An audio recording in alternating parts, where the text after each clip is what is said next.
Hola, madlang people! Ayan, bantay ang inyong si Bikay habang duty tayo. Ayan, nag-unboxing po dahil kakapamili ko pa lang. Napakaraming i-unbox natin. Ganyan talaga, pag namili tayo, sigurado mapapagod tayo dahil ilang kahon ang ating i-unbox. Pero okay lang yan kasi ganun talaga. Hindi magtutuloy-tuloy ang tindahan natin kung magiging tamad tayo. So ayan, tuloy-tuloy lang. Ang sarap kayang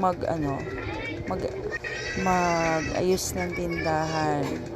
Kasi kapag puno na yung tindahan mo, ang ganda na naman tingnan, nakakatuwang tingnan.